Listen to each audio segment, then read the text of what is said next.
Hello, everybody, and welcome into my latest live broadcast. Today it's Friday, the 5th of January, 2024. My name is CareyHolzman, and today I've got a really cool gaming PC, a true mini gaming PC that myself and Mara are just absolutely enamored with. But there's some catches, some caveats. We'll talk more about that in today's live review of the Tank 03. We'll get into the manufacturer because there are several. It's one of those products from China that can be white labeled. So AceMagic will be the one here in the US that's promoting it. But if you go to AliExpress, you'll see a couple other companies also offering it. And if you're going to go to AliExpress, do know it's going to take about 3 weeks on average to get the product. And you're pretty much not going to have any support. So if you're self-sufficient, independent, great. If not, maybe stay away from AliExpress purchases. Anyway, price is a little better there than what AceMagic wants for it, except I don't even think AceMagic has it available for sale yet. So we're going to talk about that today. However, I have some catching up to do. I hadn't been to Studio A in a few weeks, so there was some mail waiting for me, and some of that was Christmas cards, holiday cards. And I got this card here that says, Carey, the things that really matter are even more special at Christmas time. Wishing them all for you, your friend, Jack, Anna, and me too, lady. This is from our friend, Jack John Wilson. And thank you so much, Jack, for the holiday card. People that go out of their way to do that, you know, with the old-fashioned pen to paper, or sticking it in a good old envelope with a stamp. You know, these days people click a mouse, and even then, most people can't be bothered to even click the thumbs up on a video, right? So to go out of their way for something like that, it's very special, and I appreciate it. And of course, happy holidays to you as well, my friend. This other card here says Noel. And then when we open this up, this says, Carey and family, wishing you all the blessings of the Christmas season. Happy holidays and Happy New Year. This is from David Ice and family. Thank you, David. Happy holidays to you and yours. Sorry on my lateness on getting to these. I didn't even know they were waiting for me over there. This card here is our last Christmas card. This comes from our friend Colin in the UK. And he says, I'm wishing you a season filled with joy and much happiness in the coming year. Merry Christmas from Colin. Again, thank you, Colin. Thank you so much. Colin's been watching this show for many years, and very loyal, dedicated viewer who I appreciate very much. And our good friend Buster, Peter Laycock, sent me a calendar of Edinburgh. So I guess I get to travel vicariously. And Buster mentioned he's thinking about coming out here to Phoenix, and wants to know if I'll be able to have some time. Like, heck yeah, I'm give him a tour. And I expect the same when I go to Edinburgh. I expect a tour.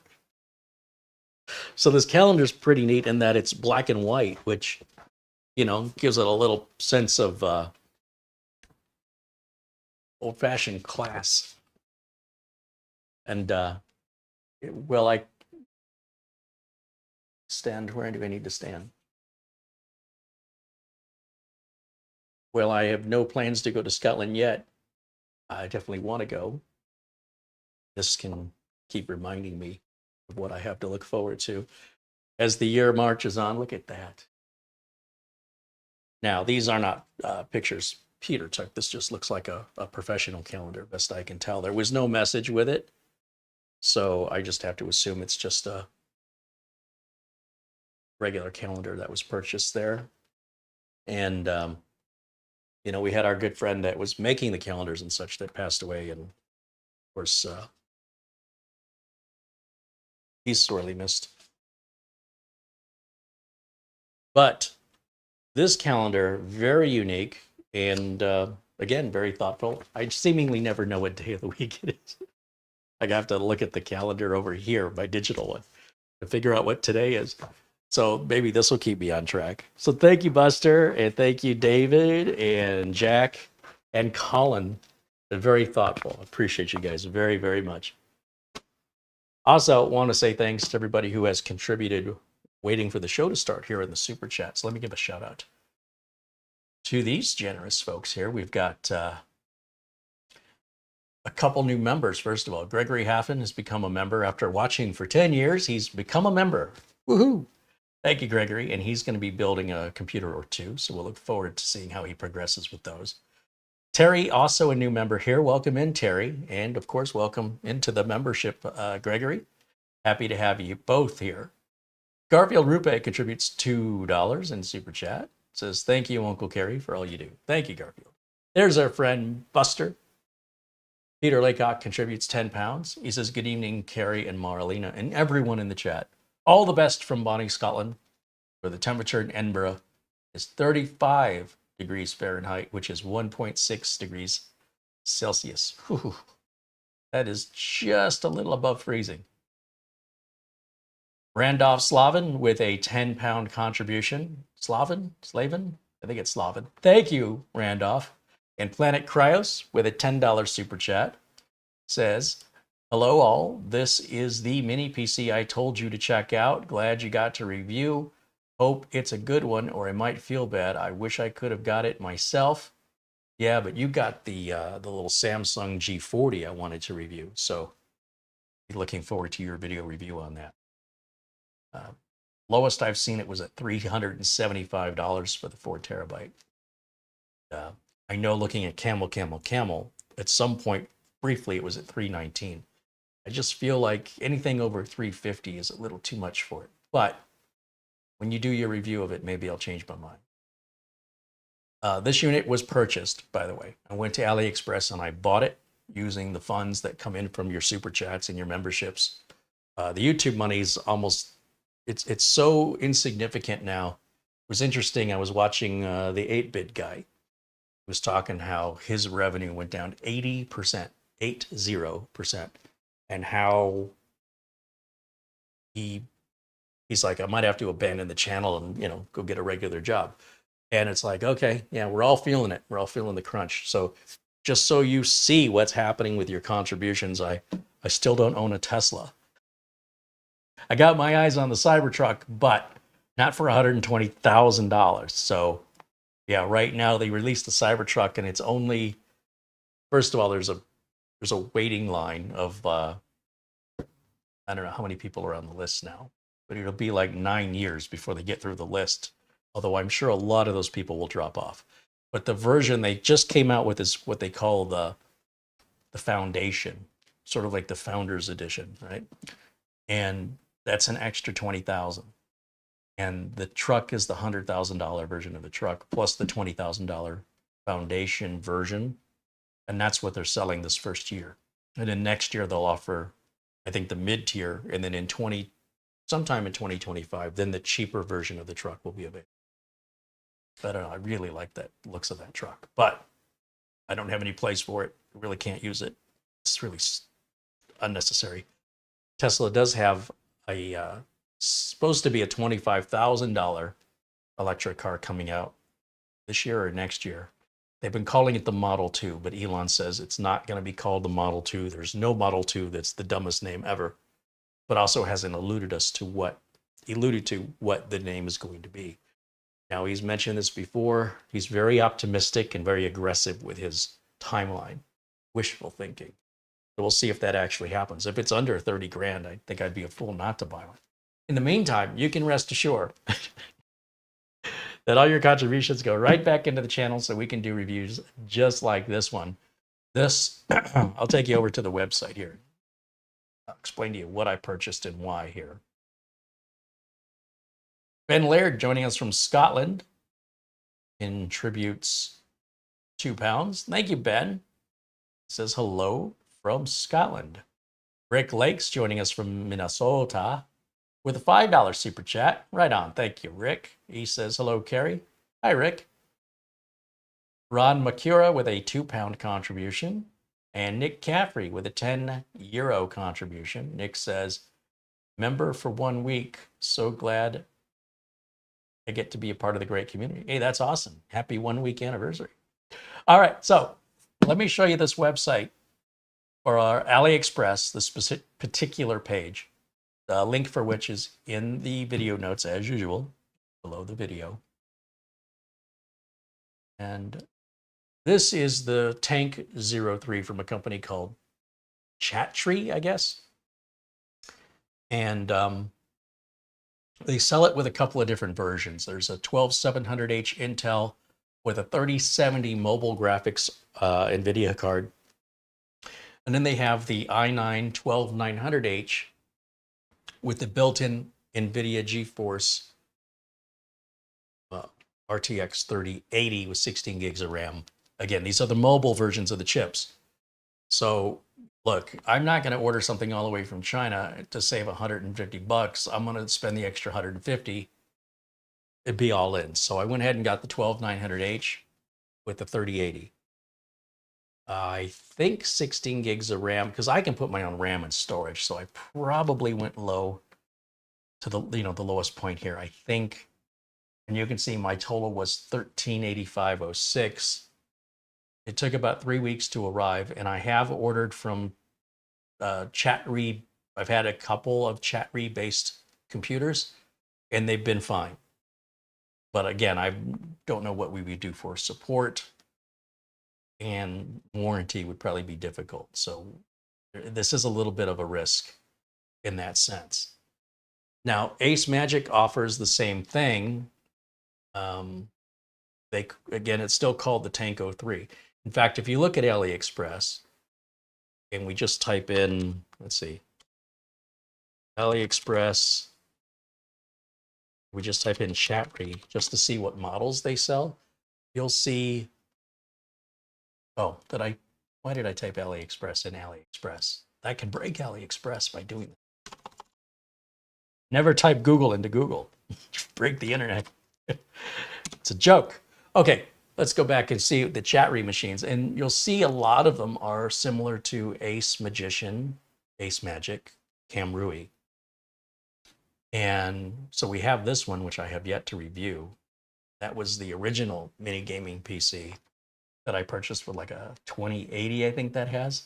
Still haven't reviewed it. It's still sitting on the to be reviewed shelf. And then if you look through, some of the model numbers match. Like AM02 is an AceMagic model. The T9, I believe, is an AceMagic model. They have like a TK11, TK12. And then I also went ahead and ordered one of these. This just, I find intriguing. It doesn't look like it's anything special under the hood. A 7840HS. But the exterior, the aesthetics of it, just wow me. So I can't wait to see what one of these looks like in person. And hopefully, within about a week and a half, I hope I'll have that. Maybe 2 weeks. Kind of depends on what the shipping situation is. But I just really like the looks of it. I'm not that blown away by the build quality or parts that are in there. It doesn't seem like it's anything special from other offerings, but it's very unique looking, and I'm just blown away by it. And they do have this in a white version as well. So that'll be coming up, and that'll be another one from Chatreey, because I've had some very good luck with Chatreey. No bad luck, I should say. And the prices are better than AceMagic. So the other company that makes this would be AOO Star. I don't know how to pronounce them. We had their little mini PC that had the 2 drives that built in, like a built-in NAS. AOO Star. So this is another one, this little cyberpunk machine, where there are like 3 or 4 different brand names being stuck to it. And I think the one we ordered is from a company called SZBox. So if I type in SZBox up here, let's do a search. And if we scroll through, I'm sure that cyberpunk PC is somewhere in here. So it is a little risky ordering from AliExpress. Once again, you can send things back if you don't like them within a certain period. They do take returns, but I don't send anything back. Like, it is what it is, and I'll deal with it. So I never want to put too much money into something. The tank was an exception because I already knew the tank was going to be well built and worth it based on what I've seen pictures of. It's solid. So let's go back over to camera 1 here. Here we go. I also want to take a minute and let you guys know, I want to say thank you to our friends over at Acronis. We're partnering up with them all year this year to offer you guys a 30% discount all year round for new or renewed subscriptions for any Acronis product at all. And links for that are in the video notes. Also, a shout out to our good friend Corey Fruitman over at Instant House Call. We're going to talk more about Instant House Call in the weeks and, I don't know, a couple months ahead. And remind you guys, if you're looking for remote software, it's very inexpensive, very versatile. Corey's a great person to work with. You're not working with some big mega corporation that's going to send you boilerplate responses. And we have requests for improvement to the product or features added to the product. It goes right to the manufacturer, right to Corey, where he can evaluate and potentially implement those changes. And if you have any issues, Corey wants to know about them so he can improve his product. So we'll talk a bit about that in the weeks ahead, days and weeks ahead. And again, if you want to check it out ahead of time, Acronis and Instant House Call all have free trials. Instant House Call, I think, is a 15-day free trial. Acronis is a 30-day free trial. And then if you like them, do we have a discount for Instant House Call? I got to look. We do? What's the discount? So 15% off. We have a coupon code? We have a special link? So you have to... Oh, you send a message to Corey? There you go. Smaller company, so he doesn't have the infrastructure of, web developers and whatnot. So do read the video notes for the details, but you can save 15% on Instant House Call. You can save 30% on Acronis. We're going to try and keep these deals, well, with Acronis all year round. I'm working with Instant House Call to see if we can keep that deal all year round as well. All right. So with the business out of the way, let's get to the review. So as you can see, pretty large box. It's pretty heavy too. We open it up. This is what we see. No excessive packaging. Now I did take this out of the box, update it, and run it through some tests because I wanted to make sure, when I did my live videos, smoke wasn't going to pour out of it. Getting this out of the box can be a little bit of a challenge. So I think what I'll do is I'll just flip the box upside down, let gravity do the work.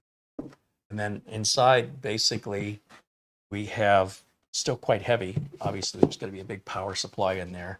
Something like this is going to be pretty power hungry compared to other mini PCs due to the graphics card.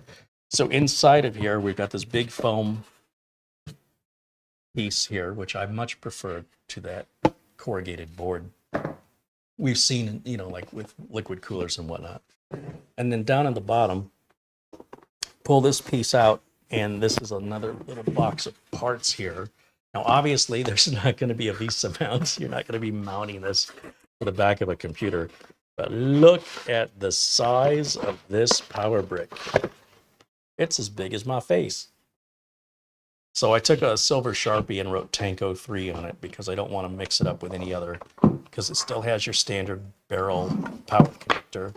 You get a standard PC power cord. I like that it's a standard PC power cord. You get a really nice braided HDMI cable here, which I won't use, but hey, it's nice they threw it in. And finally, we have some documentation. All right, now you can see what I paid for this, right? I showed you the website. It's about, I think it was right around $1,400 when it was all said and done. And if you compare that to a gaming PC for $1,400, like a traditional mid-tower gaming PC, I'll let you decide if you think it's a value or not, because there is some benefit to its compactness. Also some benefit to its unique aesthetic, which I much prefer to just adding RGB lights to a case, right? You take a computer case and you put RGB lights on it. It's just a computer case with RGB lights. This is a fully customized computer case here. Unlike anything I've ever seen before, likely unlike anything you've ever seen before. Let me bring it up to the camera, give you a nice big close up here. Now this dial gives us 3 modes, and this tank will light up in blue, green, I think, or red. So you're going to have normal mode, efficient mode, low power efficient mode, and then performance mode. Performance mode obviously is going to turn it red. I think blue is normal and green is efficient. It's beast mode. We call it beast mode, not performance mode. Now, if you look around the sides here, it says Tank 03, come around the back. We got this big vent. We've got a lot of USB, a couple HDMIs, a couple Ethernet ports, a display port, and a Kensington lock. And as it says Tank 03 on that side, it says Tank 03 on this side. And if you look, if you've got a sharp eye, you will see these little latches here. If I lift this latch up or down, which way does it go? It goes up, and then the whole piece slides over, right? It's like that, slides and then pulls off. There's access to your NVMe drive and your Wi-Fi adapter right there. How easy is that to get to? And then you just put this back on, line it up, push it back, and slide that connector back down. Opposite side, same thing. Go here, slide it over. When we take this end off, what do you think's behind here? We have a fan connected there, and there's access to the RAM. Be careful not to yank that power cable too hard. Be careful when you take this end off, because it is tethered and it's a short tether. And then when we slide that back on, slide the switch back down, it locks it in place. That's it. What else do you need to open it up for? It's all there. I appreciate that. This thing weighs a good 3 or 4 pounds. Okay, so let's get this thing plugged in and turned on, and we'll see what it does. So first, plug this in here. So there's a power adapter. We're going to need an HDMI cable. Plug it into any HDMI port. Plug our Ethernet in, although I could use the Wi-Fi. I'm going to just use Ethernet. Then I need a power cable to plug into the power brick. And then finally, we're going to need a keyboard and a mouse, so I will grab that next. Move this box out of the way. Bring old faithful here. Turn that on, turn that on. There's our Wi-Fi dongle. We can plug it in the front or the back.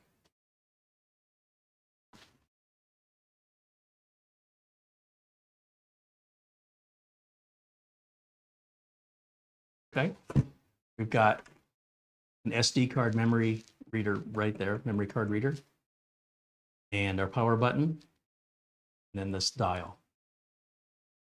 Okay, with that, let me go over to our HDMI input. Let me put myself in the corner. You can watch this boot up together. So I'll put myself right up here. So hit the power button. I don't hear anything, but I did see the lights light up. Turn on.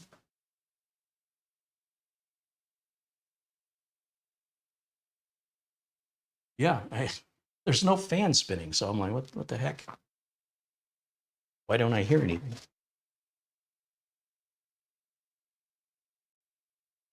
Well, we'll find out if fans come on once it warms up. Otherwise, I'm worried that maybe I pulled on that panel too hard and unplugged that cable. We'll find out. As you can see, I've loaded it up with new drivers, my Windows 10 optimizer through Google Chrome on there, and just ran a bunch of tests on this thing just to see.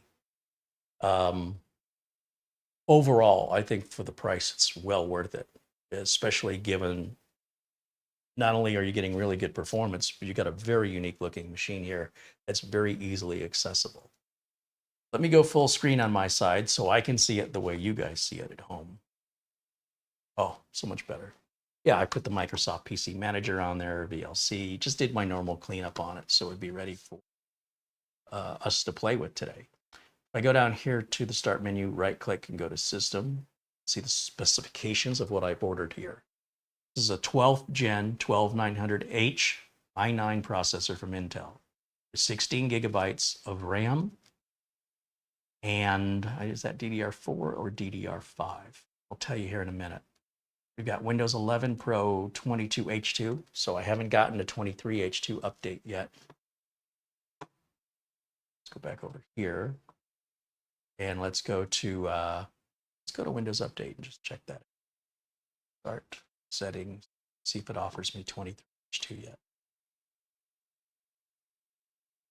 Install all for whatever this was sitting in the background.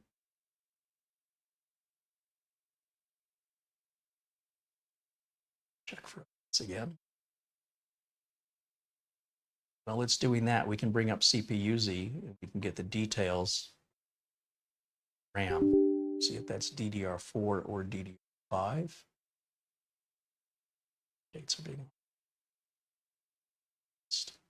just to see 0 available. Okay. Go over here to SPD.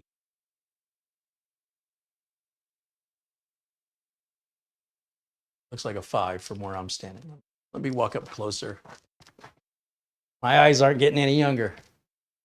Yeah, that's DDR5 Samsung branded RAM. Of course, my plan will be to replace the NVMe drive with something bigger and faster, and to replace the RAM with twice or 4 times as much. Not really too concerned about the speed.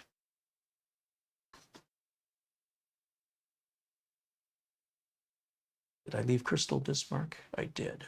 We'll take a look at just what the baseline, if you order it and keep it stocked just the way I've got it, how necessary would it be to upgrade it?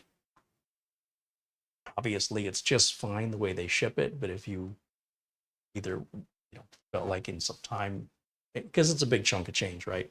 So you could use it like this for a few months or whatever, and then head the RAM and NVMe down the road.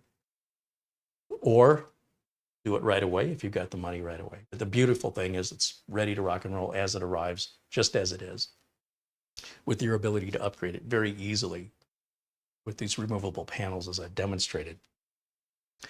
So it looks like we're running Gen 3 speeds here, but it should be a Gen 4 NVMe slot. I wouldn't put a Gen 5 in there. First of all, I'm sure it's not Gen 5, but even if it were, it would run way too hot. There's not, in my opinion, not good enough cooling for a Gen 5.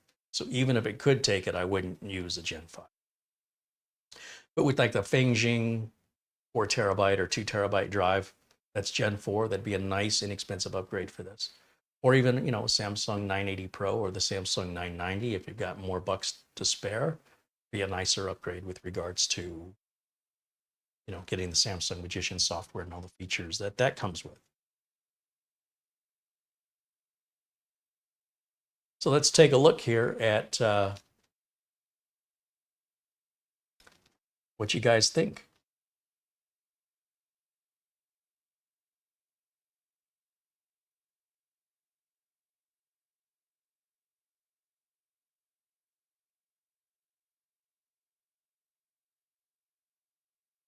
See a bunch of people jumping in saying hello. $9.99 as a super chat from PSC Computers Missouri. Thank you, PSC Computers Missouri. Joshua says it's a tiny Next computer. Yeah, remember Next? Paul Garrett says, good Saturday morning from Australia, my friends. Hey, thank you, Paul. Good day. Good day. Steve McCure says it's a Borg cube. Resistance is futile. JRK Soldier said this is just a laptop in a mini case, nothing special. Wow. Wow. Talk about seeing the glass half empty.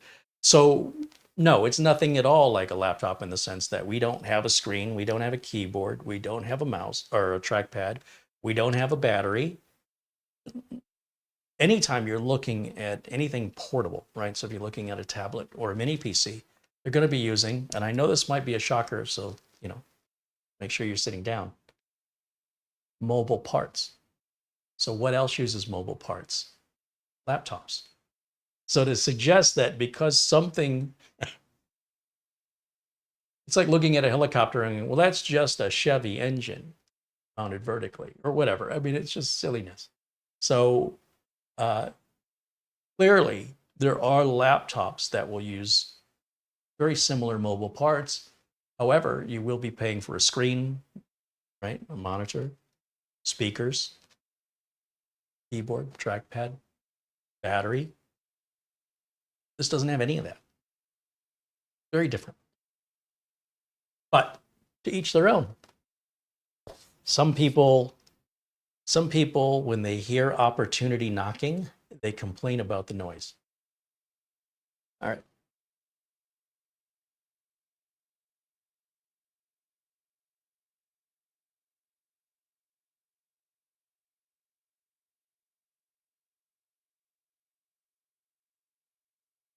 Planet Cryos with a $2 super chat said he's hoping to review that Samsung G40 next week. I'm looking forward to that, Planet Cryos.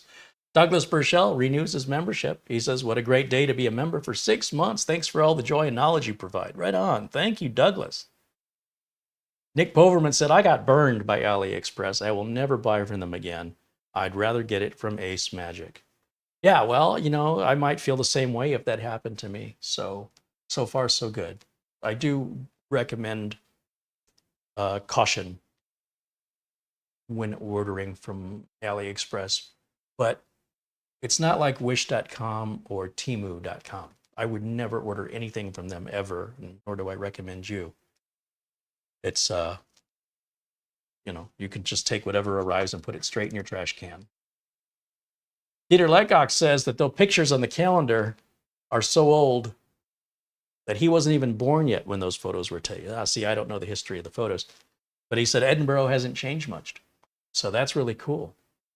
Andy Woodridge says hello from the Netherlands. Hey, welcome in, Andy.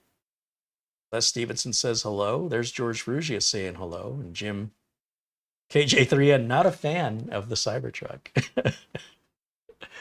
Anything, let me tell you what's good about that. Anything that is super attractive or super ugly draws attention. So if you don't want attention, good or bad, you don't want something so unique. Like when I got my Mini Cooper, when I first got it, there weren't very many on the road and it attracted a lot of attention. And I'm not somebody who likes attention. I like to blend into the crowd and not be noticed. So that made me very uncomfortable. It's also very easy if you were, say there's an issue on the road with another driver, they're probably driving a generic car, right? Whereas you're in something distinctive. So if days or weeks later, some random car starts coming at you for no apparent reason, it could be that person you had a conflict with days or weeks later that remembers your car, but you don't remember their car because it's, an F-150 or something everybody else drives. So that's the downside. The upside is if you wanted to advertise a business, let's say I wanted to advertise my YouTube channel, people are looking at that Cybertruck because it's so unusual, ugly or not. It catches people's eye. That's one of the first things you want for advertising. So it'd be a great little mobile advertisement for the channel or for my business if I wanted to go that route. However, I can't afford it anyway. So I don't think it's ugly at all. I think it reminds me of, well, keep in mind, I was a teenager in the 1980s. So a lot of my life is influenced from that decade. And it reminds me of something from the 1980s. It's distinctive and it's sort of the way we saw the future back then. And yeah, I mean, to each his own, right? Beauty's in the eye of the beholder. I'll be very curious how many people that reserved it are going to end up canceling it. Because obviously it was supposed to be a $39,000 truck, which is now starting at $60,000. And this is what happens, right? Elon predicts what it's going to cost. He's always very optimistic and very aggressive with release dates and pricing. And then there's the reality. And he tries to get it as close to the release date, as close to the pricing as he can get it. And for right now, it's just for the wealthy people, but eventually they will have the basic edition. I'm not going to spend 60 grand for a car. I don't have it. But certainly the price will eventually come down. But it's definitely an eye catcher. I think we can agree. You're not going to have that drive by you and not notice it, for better or for worse. Let's see. Nick Caffrey. Oh, yeah, we already did Nick, so I already went back far enough here.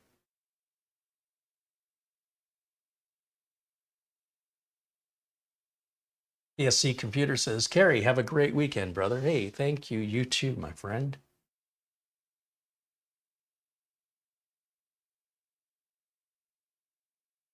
One of the channels, if you like mini PCs, a channel who does mini PCs, but almost never has anything negative to say, and does a really great job with the filming and testing out different games, would be ETA Prime. And ETA Prime somehow got their hands on one from AceMagic, even though they're not available yet.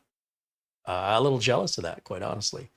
But the one thing, if I had a complaint about ETA Prime, is, when he's reviewing the machines, he's not very critical of them, in my opinion. When the AceMagic showed up with a virus on it, he never even mentioned anything about it. When a machine is lacking, he just kind of, if I was a manufacturer and I was going to send, if I had one of these to send out, I would send it to him, because he's not going to be too critical of it. But he does a great job. I don't mean that as an insult. That's just his style is different than mine. I come from a technical background, and so I want to look at this from a technical side of things. And that was the only review I saw that was decent. There's only like a couple of channels that have this. So I just wanted to come at it from a technician's point of view, which nobody, as far as I know, no technicians have looked at this yet. And I wanted to bring you guys, my audience, I wanted to bring you some unique content that's not just everywhere like some other machines are, right? So that was my motivation behind buying it. I'm not a gamer, so I don't have much use for the gaming capabilities of it. However, Mara's been drooling, Camera Girl's been drooling over it, and she's a gamer. She wants to game on it. So I told her she had to wait until the review's over, and then she can throw on her games. But we might go ahead and upgrade the RAM and storage first. I don't know how much storage is going to be able to load her games on, because I think we have a gig here. What's the size? Yeah, we have a gig of storage. And then with regard to those Ethernet ports, let's go to the device manager. Let's see if those are 1 gig or 2.5. They're both Realtek Gaming 2.5 gig Ethernet ports. Now I've got my USB utilities where I have my PC testing software. And we can load a few things to benchmark this to see how it does. So we've got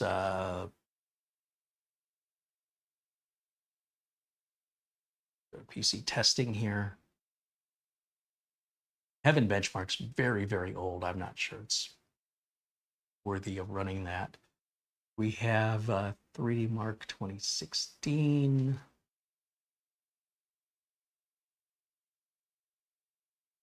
Well, Cinebench R23, let's drag that out.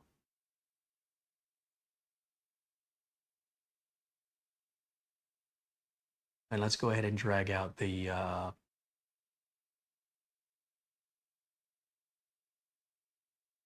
Mark.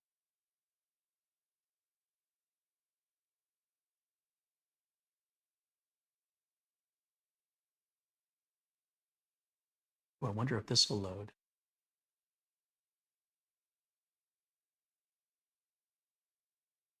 These were some NVIDIA demos that I had downloaded, which are pretty interesting. Not necessarily benchmarks so much as look what I can do kind of thing. So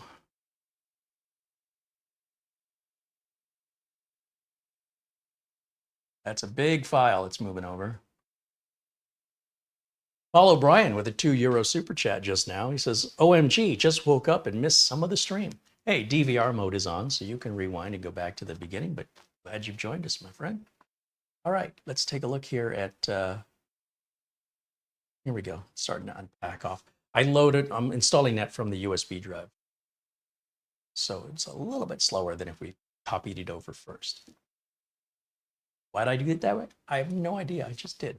It's live. I do what I do. Can I tell you? English. Next, next, next. It's moving quick.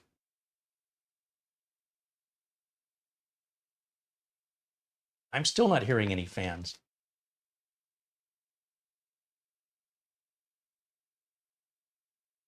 There's a fan running. You know what? I'm curious if I pulled on this too hard, so I want to just check and see if this fan is turning. It's on the other side. It's going to be on your left side.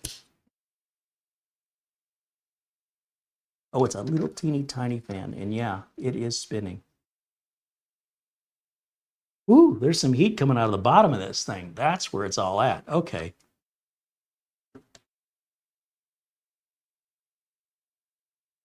That correctly.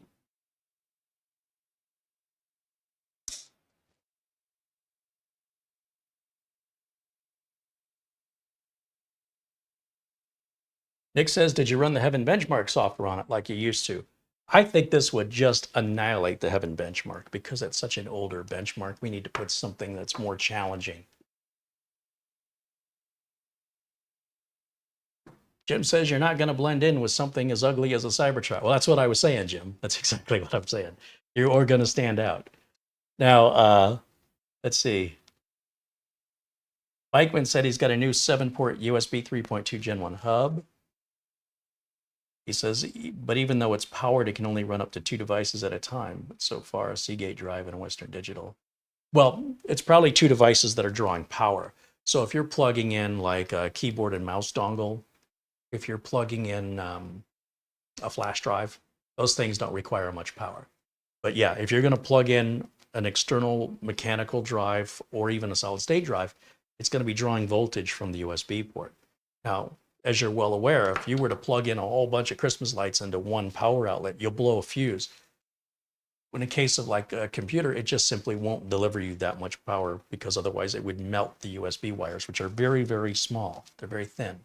As a result, there's a limited amount of amperage it can deliver. So therefore, there's a limited amount of voltage it can give out at the same time to numerous devices at that power level. So bear that in mind. Just because you have 7 ports and only 2 work doesn't mean the other 5 don't work. It doesn't mean you can only plug in 2 devices at the same time. It means you can only plug in 2 power draining devices at the same time. And that's not a limit of, well, I suppose it is kind of a limit of the hub, because if it's a powered hub, one would think you could use all 7 and it would deliver power to all 7. However, I've never tried that before, but I suspect maybe you bought an inexpensive one and that there may have been more expensive options, and that may be the price difference. I'm just guessing. I'm hearing the fan now, so we finally are actually making this thing work hard enough that it, as the fan has become noticeable. Not loud, but it's clearly on.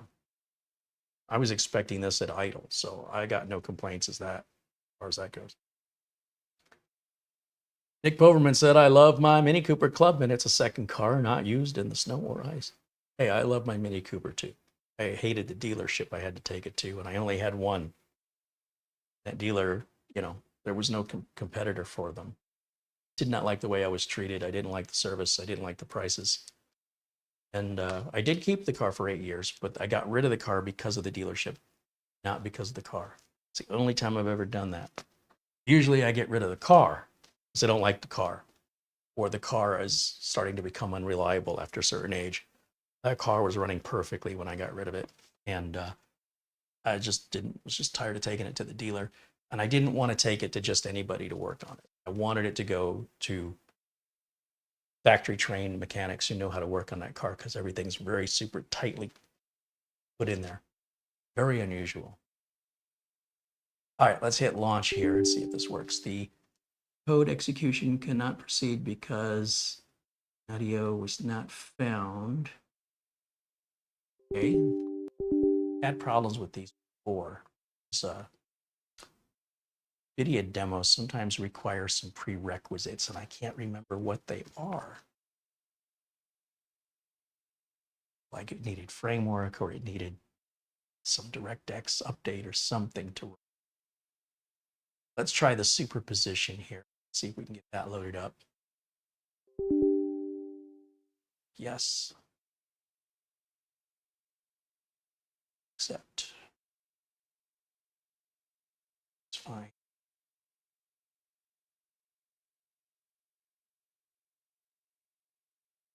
All right, let's see what else you're saying here.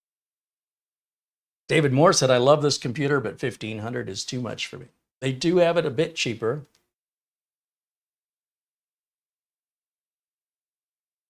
You get it with the 12700. It's a couple $100 less. You pick it up for about 1100, 1200. Mark Jones says, all the best, Carey, and everyone for 2024. Hey, thank you. Back at you, my friend. Thank you, Mark.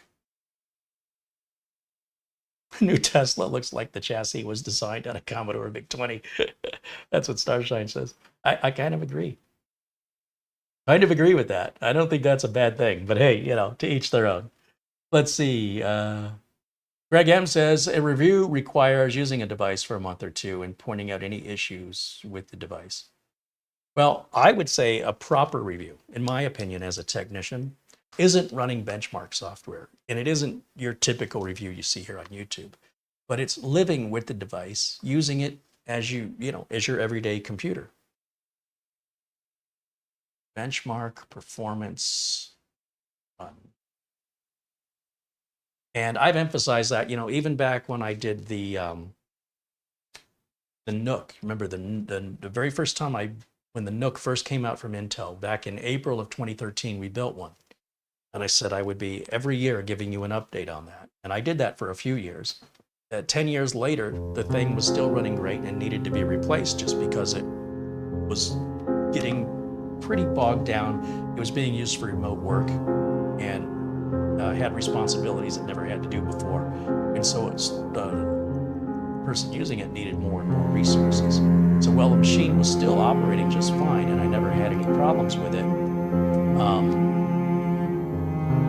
it needed to be replaced because we needed something with more power. Any event, the way it was built, the RAM, the storage, all of that stayed.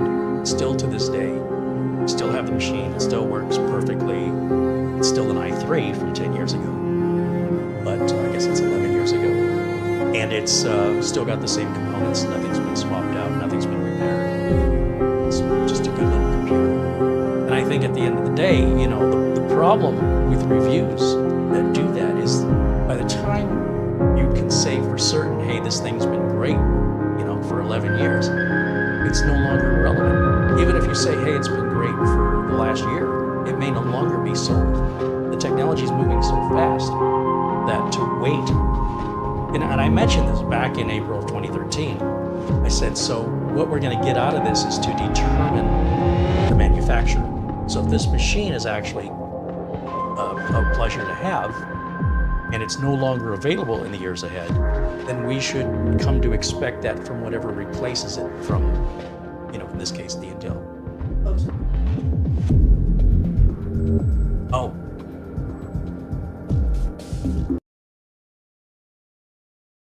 Does that fix the audio? Sorry, guys, I didn't realize there was audio in the demo. My bad.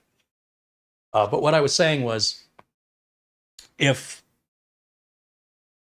the product review goes on too long, by the time you can conclude yay or nay, the product may no longer be available, or it may already be improved upon with a different revision or even a completely different model.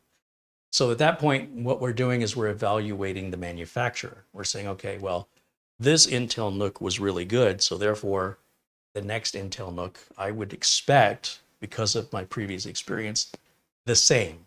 No differently than somebody buys a car and they have a bad experience with it and they say, I'll never buy that brand ever again because of the experience they had that one time.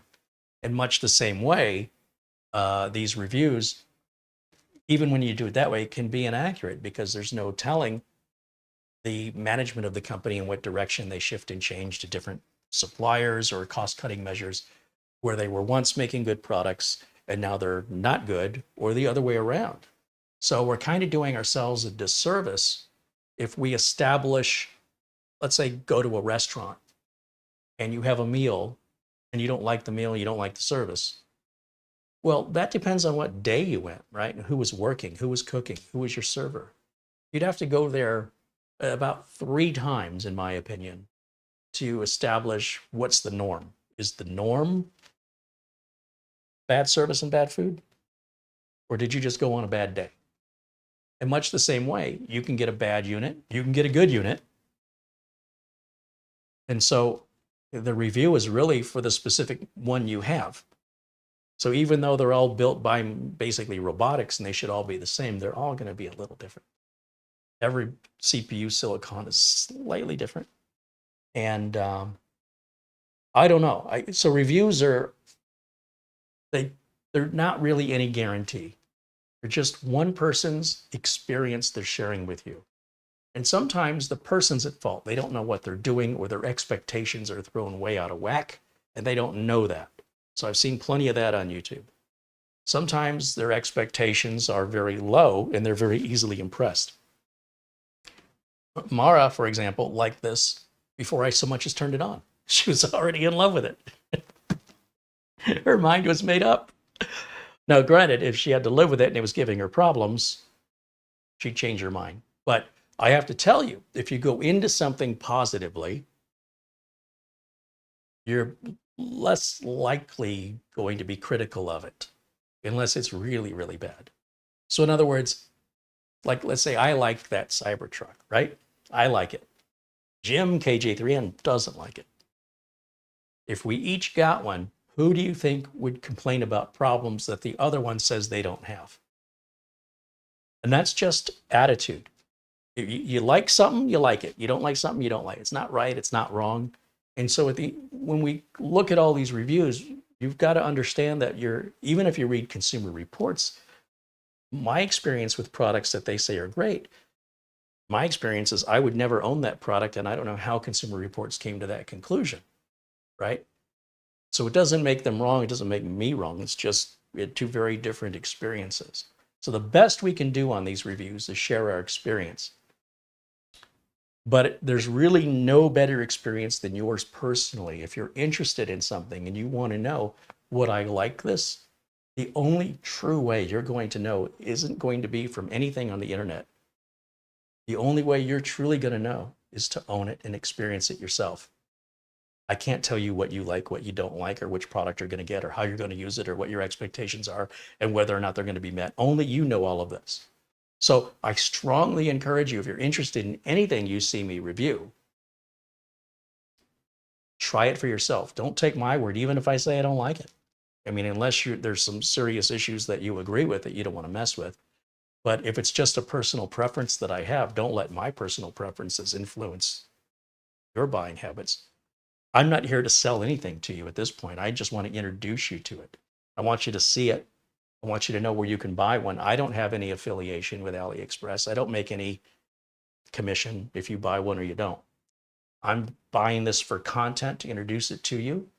And whether or not you like it, you'll just have to buy it and see for yourself. If you buy it from a place like Amazon, then you have a 30-day return window. And by the way, based on the way retailers are dealing with returns, 30 days is a long time. You should know within a week whether or not you want something. And I suspect in the years ahead, that return window is going to shrink down. They're not going to give you a whole 30. 30 days is a ridiculously long time to evaluate something and return it, in my opinion. And it's costing companies a ton of money in returns. So while they have such a generous 30-day return policy, like it's unlikely going to go to 60 or 90 days. It's likely in the future going to go down. In my opinion, that's going to shrink down. And you'll say, gee, I remember a few, a couple years ago, it used to be a 30-day return policy. Wish they still had that today. Well, they do have it today. And I strongly recommend you take advantage of it when you want to evaluate something you're not quite sure of. If you like it, you keep it. If you don't like it, you send it back. The returns on Amazon. If you're a Prime customer, returns are free. And then what I would encourage you to do is then leave a comment. If I have a review of a product that you've tested, share your experience with us, good or bad. I'd love to hear what you liked or what you didn't like. And did you end up keeping it or did you end up sending it back? So between my review and then your feedback, and the more people do that, the more there's going to be sort of a consensus, right? More data will be collected. And somebody else coming and looking at that can say, seems like most people like it even though Carey didn't, or most people don't like it even though Carey did, or everybody seems to like this and nobody dislikes it, right? That might give you a little more incentive to buy or to not buy just based on more data points from different perspectives, different angles, different views. So something to keep in mind. So that finish there at 23,328, I don't know if that's good or bad, quite honestly. I don't normally run that benchmark. However, I do run the other benchmark here. Start next. Let's get out of this. What's that? Close this. Oh, I got to use the right mouse. That's probably why. All right, let's go to, what's this? 3D bar.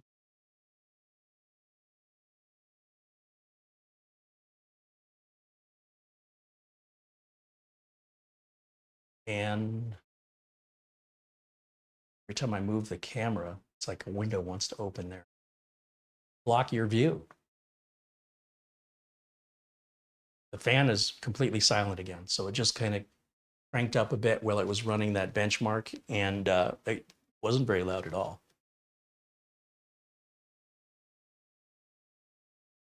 Paul Garrett says his Tesla P85D has really been beaten. I guess if you're into that when you're driving. I just want to get from point A to point B safely, efficiently, comfortably, reliably. I don't care about how fast it goes, but that's just me.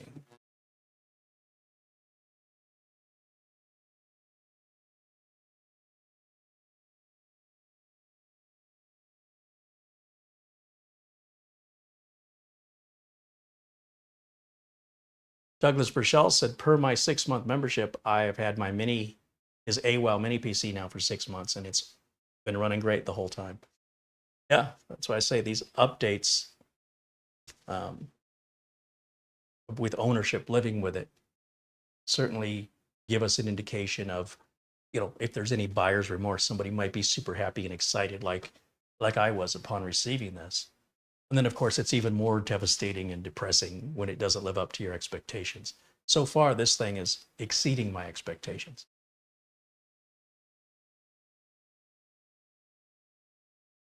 Maurice wants to know if they sell this on Amazon. I don't believe it's available for sale yet in the USA. Like AceMagic has it on their website, but says it's not yet available. The only place I'm aware of that you can buy this right now today is AliExpress. It will eventually be on Amazon, but it might be a few months. Might even not be till the summertime. It kind of depends on how they ramp up manufacturing and distribution, or it could be next week. I don't know what's going on. So yeah, it's not on Amazon.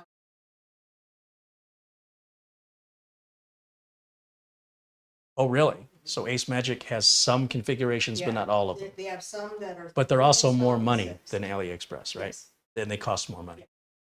By like $100 or something. Yeah.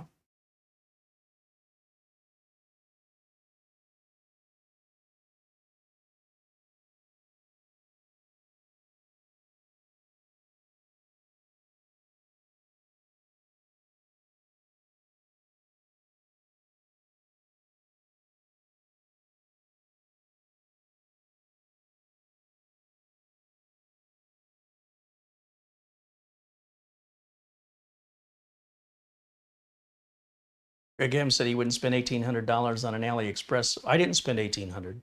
I never said I spent that. What I spent 14 and some change, right? It's like 1436, I think, is what I spent. Less than that. It's about $1,400, which to me is a big step away from 1,800. But hey, it's not for everybody. And I wouldn't suggest that it was. I'm just here to introduce the product. I'm not trying to sell it to you. If you like it, you like it. If you don't like it, you don't like it. Either way, it's fine and acceptable and expected. Some of you are going to love it. Some of you are going to hate it. Some of you are going to think that's exactly what you need. And some of you are like, that's the last thing I need. So, that's the beauty of being an individual and having our freedoms and our personalities and our values.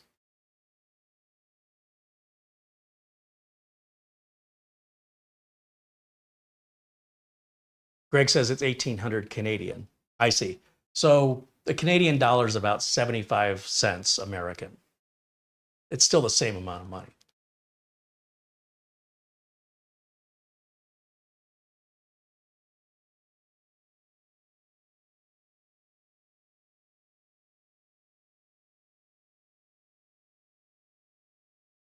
Starshine says, are you going to try and game on it? Me personally, no.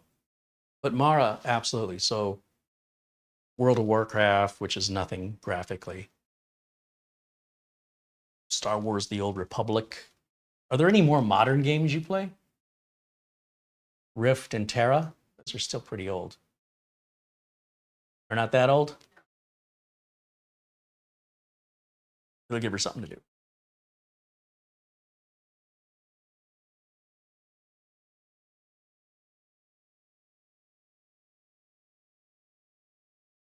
So there's, over 1 million games out there. I think it's a fruitless and pointless endeavor to install a game on here and run it because, quite frankly, most of you, we don't have that big of an audience where most of you are going to be like, oh, I play that game. Most of you aren't going to be playing this game, whatever game it is I choose.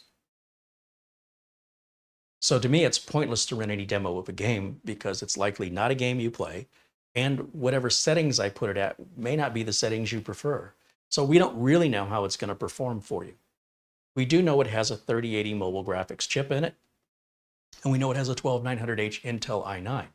So based on those specifications, you should have an idea of what you can expect out of whatever game you play at what resolutions you play. It's not going to throw any surprises your way. I promise you, it's not going to outperform what it can do. And your concern is probably that it would underperform, but it's not going to underperform. It's going to do exactly what a 12900H and a 3080 with 16 gigs of RAM. That's a mobile processor. If you look at the specifications, I promise you, you can watch all the reviews you want in the world. That already is defined by the hardware. So it's all up to you on what game you're playing, what version, what updates you have of the game, what resolution, and what specifications, customizations you have on the game. Whether or not you've turned on certain features or turn off certain features are going to greatly have an impact on what your experience is. So the best I can do is kind of run these generic benchmarks on it. And we get a number. And the reason that we do that is so that you can run the same benchmark I'm running. It's free to download. And you can compare the number I get to the number you get. And then we have something comparable. But if I'm running some random game with some random settings that you don't play, you really don't know how that compares to what you have now, or how that would compare to some other option you're considering. I hear that fan starting up. It's working. Now, it looks pretty smooth to me. Now, we could go in 4K. I'm only in 1080 because my capture card's just 1080. So bear that in mind as well. That's the loudest I've heard the fan get, which is quite noticeable, but I wouldn't say it's not annoying to me anyway. Bikeman says, me sitting here as a 43-year-old man that still plays Second Life after 23 years, released in 2003, should have been learning PC hardware aspect more. Well, enjoy yourself, whatever you like. Hortot says, I'll catch the live stream later. He's going to do a brake and rotor replacement job to earn some money. Hey, go earn that money, Mortot. You can absolutely watch this video playback later. Thanks for hanging out with us, my friend.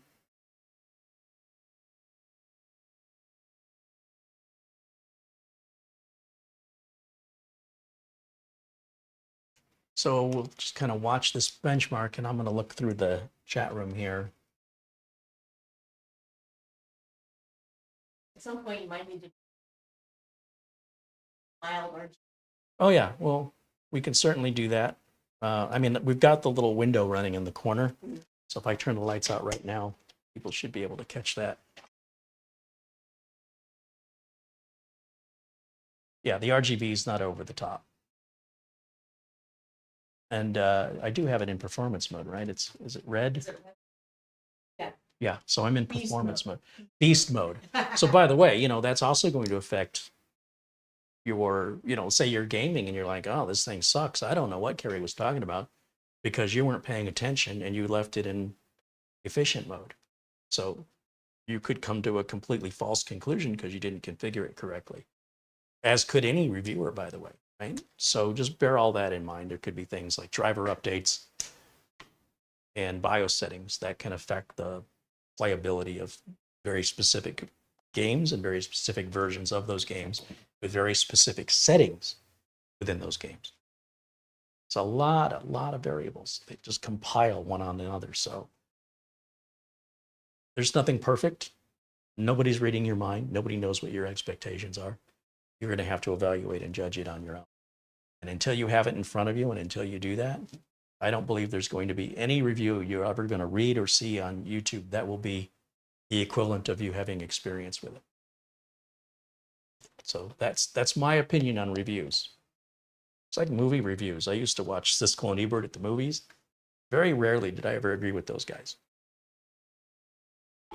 I tended to like Roger more. I just thought he was friendlier, but I tended to agree with Gene more. So what are you going to do? And quite often I didn't agree with either one of them. They'd like these Academy Award movies and they always liked foreign films. I'm like, well, of course they like a foreign film. They're not watching it. They're reading the subtitles. They're not paying attention to the acting and the scenery and the cinematography. How can you do both at the same, can you give it the same amount of attention where you're busy reading the subtitles? They always seem to like the foreign films. It's like, well, of course, they're reading a book. Let's see.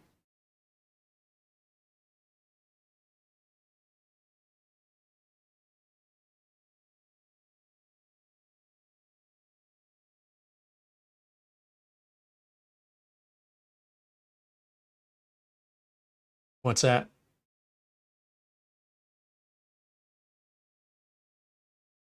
So, of course, suggested do. Yeah. Well, I'll leave that to you to do. I don't have a Steam account. Vega Man says, Carey, I used your VIP CDK deals discount. And for Windows 11 home version, went flawlessly. Perfect. Good to hear. Paul Garrett said the cheating's getting out of hand on his favorite game, Battlefield 2042. That's another issue you got to deal with, right? But that has nothing to do with your computer. Jim KJ3N said he's got a poll on his channel looking for some feedback and provides a link.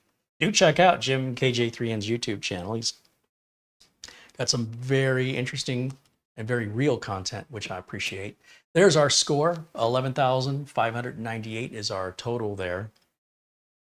And again, I can't really tell you how this compares other than to say, like, some of the mini gaming PCs that don't have GPUs will be like in the 3,000 range. So this is, 4 times better than that. And that's just on this TimeSpy benchmark, which I wasn't able to install the updates on. So it's hard to say how accurate that is. However, it's some bit of information. Now, for me personally, I could use this for streaming. I could very easily plug in a USB capture device, hook up my camera to it, and I could run pretty much the same content, only I would only have one video input. Now, if I got an HDMI switcher, then I could plug in multiple devices and manually switch them, like they did in the old days. And I'll have that go into one USB capture card. And then I would still be able to do everything I'm doing just using a little tiny box instead of this giant streamer over here. Well, not that it's giant.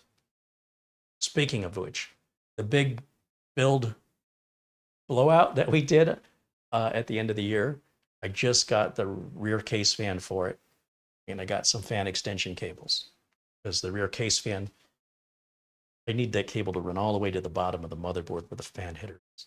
So I'm going to run it, behind the motherboard. As a result, I haven't seen a fan that comes with a cable that long, so I got some extensions, and I'll put that up on the bench, finish that up, and then I'm thinking I'm going to completely redo this. Well, you guys can't see it. Camera. I'm thinking I'm going to completely redo this, like turn this around the other way so that this piece is down. And then I need to drop this shelf a little lower to get the red and black PC in there and turn this shelf around. See how the lip is up here? It's kind of blocking things. I was on the fence when I built it about, should it go this way or that way? But at the very bottom that you can't see, it's got baskets. And obviously the baskets, you're going to want, to have the tray sink in. So I thought, my OCD said have them all sink in. But having the lip up here is actually, it's kind of blocking the name of the Altair. And it does make getting the streaming computer out difficult because of the lip.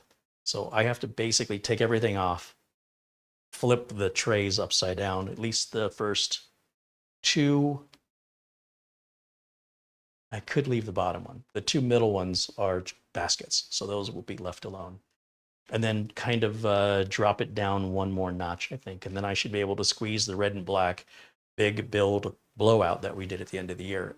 Move my capture card into it, the OBS software, start streaming off of it and see how it does. I think it's going to run beautifully, but I'll put this one away off to the side. It'll be a backup. And if I get really disappointed in that day-to-day use of the red and black one with the AMD 7950 X3D, then I'll switch back. Talk about long-term review. That's practical use, using it in the real world for a real job. See how it does. It should be nothing for that machine. It should take like 6%, 5% of the CPU. The rest of the resources will just sit there not being used. That's what I expect. But is that going to be the reality? Only one way to know for sure. The joke I've always liked is that a true nerd, defined, is someone who will argue in debate for 2 hours over the results of a test that would take 2 minutes to complete. Sometimes enough talk, if you really are sincere about your interest in something, the only way you're going to be sure if you're interested or not, right? If you're going to like it or not, is to get your hands on it, have your own experience with your expectations and your demands to see if they're met versus, waiting on mine. You might find mine interesting, but I don't know how much of that applies to your values. So something to keep in mind for any review or any article that you read. Hey, there's Alhaj Tepez joining us. Welcome in. Ray Cutt says hello. Mats Olof from Sweden says negative 19.5 degrees Celsius here in Sweden. Woo! Wow. Mark Gain says the Carey, the drivers for my Canon IP7250 printer won't install. Any ideas how I can force it to work? So a Canon IP7250. My first question is, are we running a printer from 1812? Or is this a new printer? Is there a reason why you're asking me and not Canon? I suspect it's because it's older. But let's just take a look. 7250. I don't want to type review into the search to get an idea of when this printer was released. I can tell by when the reviews were written. 2013. That printer is 11 years old. 11 years old. It's a Canon Pixma. Now, how long should hardware last? In general, I'd say about 8 years. Some laser printers last 20 years, but the problem is you run into drivers. So when the printers were made, it was likely built for Windows 7, I don't know. And the manufacturer doesn't want to pay employees, developers, top dollar to develop drivers for an old printer they sold you over a decade ago they want you to buy a new printer. It's the company will go out of business if they do that indefinitely. They need their employees working on current products and current support for current models. So the answer off the top of my head is you're wasting your time. If you were to call me as a customer and you said, I have a laptop, a printer, whatever, one of the first questions I want to know is, how old is it? Because at a certain point, it's not worth my time. And the longer it takes me to get it done, the more of my time it's going to take, the more it's going to cost you. And then the customer's going to say, well, geez, for that amount of money, I could just go buy a new one. Yeah, and so you should. In fact, it would probably cost you less than to pay somebody. So I'm just trying to look and see if, lock that, what drivers are available for it from Canon. So I'm just going to change my search from review to drivers. And let's see if it's supported on what operating system? Is it Windows 10 or Windows 11?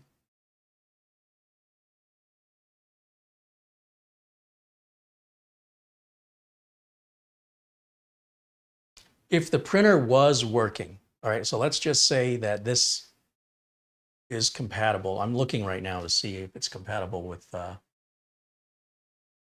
which operating systems. Go over here to drivers. So it does show, even though it's 11 years old, it does show it's compatible with Windows 11 and Windows 10 and Windows 8.1 and Windows 7 and Windows Vista. That's how old this printer is. But hey, kudos to the manufacturer for providing drivers for a printer that old. If you're plugging it in, and it looks like the last driver was written 3 years ago, so you're, besides the age, if you're plugging the printer into the USB port and it's not, your computer's not recognizing anything, you have likely a bad USB cable, a bad USB port, or the USB connection within the printer is broken. And we're right back to it's going to cost more to fix if the last is the problem. I would try a different USB cable, a different USB port, and I would try it on a different computer. And if it's exactly the same with a different USB cable and a different computer, I would junk the printer. I would recycle it.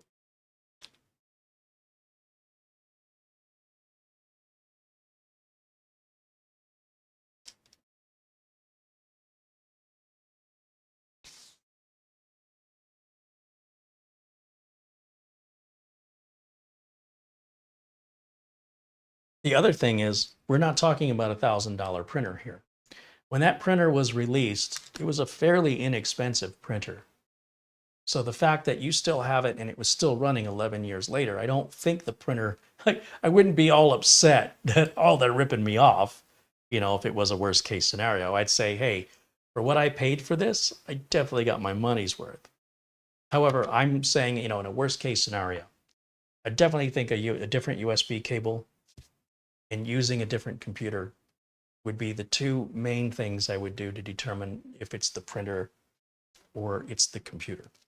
And if it is the printer, I'd say you got your money's worth out of it. Not a big deal.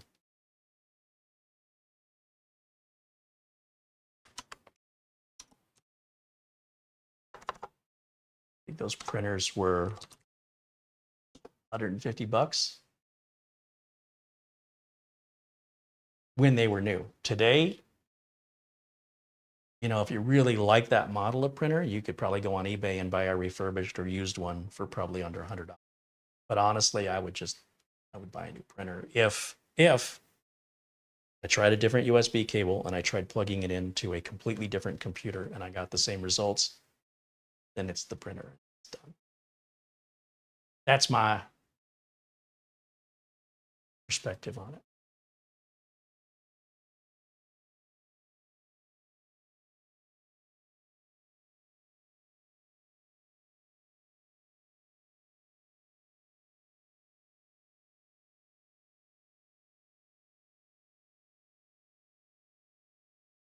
Mark Leibowitz said, I worked in an office in 2014 that had an HP LaserJet 8000. It was a workhorse printer and they loved it, but it became a 100-pound paperweight when the last Windows XP machine died. Yeah, people hate that. Like when you have a piece of hardware that's working fine, but the manufacturer no longer provides drivers for it. In this case, um, there are drivers for it, which surprises me. So this is obviously a USB port problem, USB cable problem, or the printer, USB controller in the printer is gone. So let us know if you try those couple of tests out, what the results are. There's Utomo joining us in the chat, says, hope you had a good Christmas and New Year. Well, thank you. You as well, I hope. But yeah, Mark, let us know what the results of changing the USB cable and trying it into a different computer, if either of those works properly.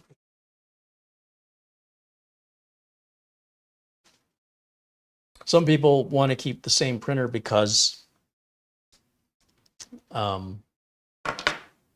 they might have a bunch of cartridges they invested in. They don't want to have to buy, dispose of those. That's often more investment than in the printer itself. That's why I say somebody might choose to go on eBay and just buy a used one. That way they can continue to, not have to dispose of the investment they've got in cartridges. I've had customers request that. I've had customers that liked a really old style HP laser printer they haven't made in years and said, man, I really wish we could get these. And I'm like, hey, I can get them for you if you want them. They're like, how many can you get? I'm like, how many do you want? You just go on eBay. I can buy them all day. So I ended up buying 4 of them off of eBay. One of them arrived cracked, and it's not worth, the weight of them, it's not worth shipping them back. So one of them arrived cracked and another one was missing a part. So I ended up kind of using one as a donor and made 3 really good ones. And then what did I do with it was a 4th one that was just basically a skeleton. I don't know. I think I took that to Goodwill. No, I have a friend who recycles things and he likes, messing around with stuff. I remember I gave it to him and I'm like, here, you enjoy playing with stuff. Have fun.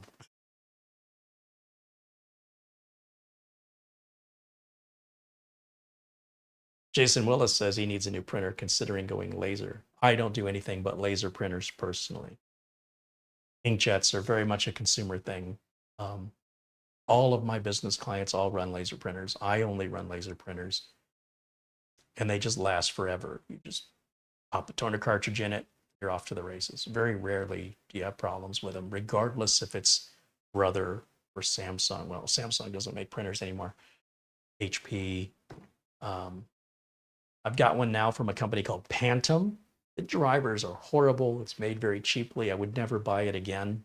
So I would stick with a name brand like Epson, Canon, Brother, HP. And I don't think you can go wrong with any laser printer purchase personally. Much, much more reliable, faster printing. They're physically larger and heavier than an inkjet, but that's because they're little tanks, speaking of tanks. David Graham with a $5 super chat says, I buy cheap printers when the ink runs out. Cheaper to buy a new printer than to buy the ink. Again, if you bought a laser printer, you'd probably save money. People that buy these $50 or $80 inkjets think they're saving money. And even regardless if you replace the printer or replace the ink, the second or third time you do that, you've already exceeded the cost of a laser printer. So unless you need color, if you need color, well, you're going to pay for color. I don't know what else to tell you. I run a business. I need to print invoices. They need to be black and white, right? They need to be easy to read. I don't want to worry about running out of one color.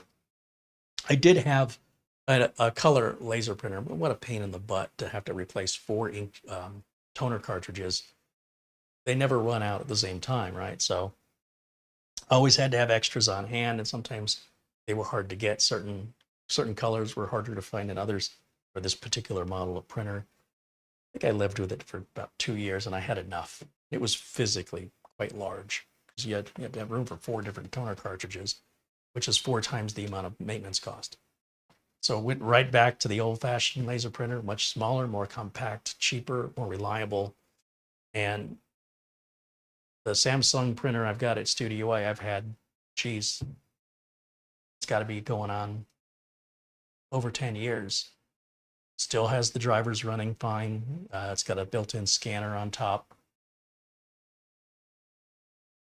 And when it stops working, it owes me nothing. I'll just get another laser printer with a scanner on top, which is what I have here, the Phantom. I'll never buy another Phantom again. What a hassle to get that thing installed. It was really bad. Chinglish, just a really bad translation. So they had different names for things like a LAN cable. They had a different name for it. They called it something else entirely. It's like, what is that? Yeah, instructions were bad. Here, the fan ramping up. What's it doing over there? Downloading updates in the background or something. Something's causing the fan to crank up here. Oh, now it's quieting down.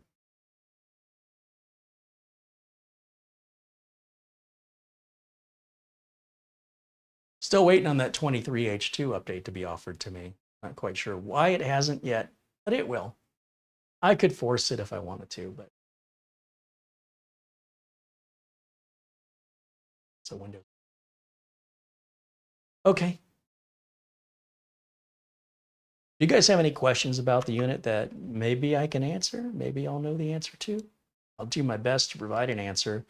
If you're not into gaming, there's no reason for you to spend this kind of money. A lot of what you're paying for is that 3080 mobile graphics chip. That's probably $400, $300 to $400 for that chip, or at least of the cost of the machine. If you can use onboard graphics, that's going to be much, much cheaper for you to buy a mini PC, and it won't have to physically be this large. It won't require a power brick this big. Kind of curious what the numbers on this brick are. This brick says it is 19 volts, 300 watts. So that's a pretty serious, 300 watts. That's a pretty serious amount of power delivery coming out of it. But again, because of the 3080, it needs to be about twice what it would normally be with a regular just 12900H. And as such, should be expected. Thank you to William Ward, who sends in $5 via PayPal. Thank you, William.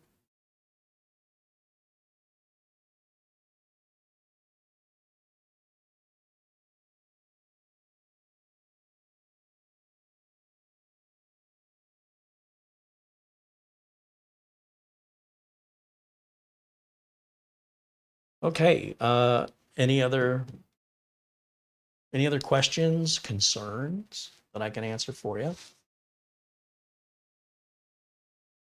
If you're having issues like Mark Gaines was mentioning the issue with his printer, we'll do our best to try and help you out, find you a solution.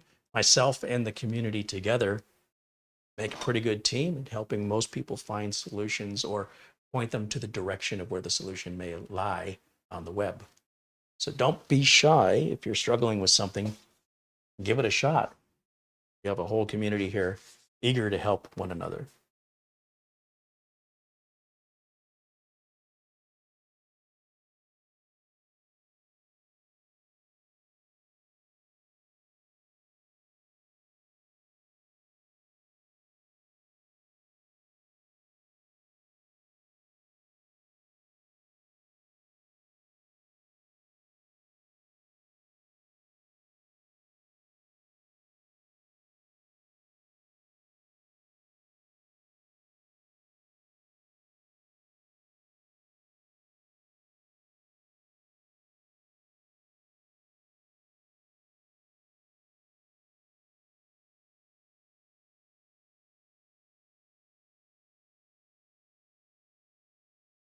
Looking through the chat to see if I missed any other questions here. Or any other updates from Mark Gaines on my suggestions there.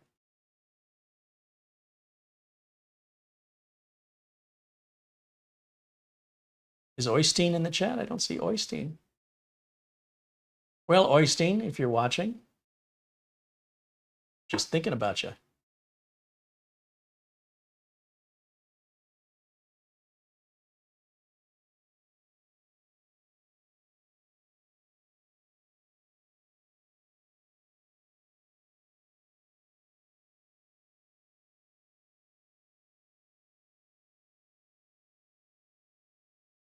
Andy Kane says, any updates on the HP computer diagnostic? That is still being saved. The computer is sitting on the floor here in front of me, and I'm waiting till I have an opportunity to revisit it. But in the meantime, still waiting for other suggestions to come in. So just a lot of people repeating what other people have already said for the most part. And it's really kind of sitting there as an exclamation point to underline exactly what I'm talking about when it comes to people online that go, oh, I knew that. I already knew that. So far, nobody has offered even an inkling of the suggestion of what I'm looking for. And so I'm in no hurry to put that back on the bench because I know the minute I do, there's going to be somebody who says, oh, yeah, I already knew that. So the longer that that extends out, the more you can absolutely believe they're full of it, right? I don't want it to just be my conclusion. I want you all to experience this in real time. How long we let it sit there, how long we let people have an opportunity who claim to know so much online, they're awfully quiet. Maybe they haven't seen it yet. That's what they'll say. Oh, I just didn't see it till now. Okay, we'll give them some more time. In the meantime, I have other more pressing projects going on. So that's just kind of sitting, and it's a channel project, and it's really there to underscore what my main point or purpose is to educate. And sometimes, and it's only getting worse, it's hard to tell what's real from what's fake.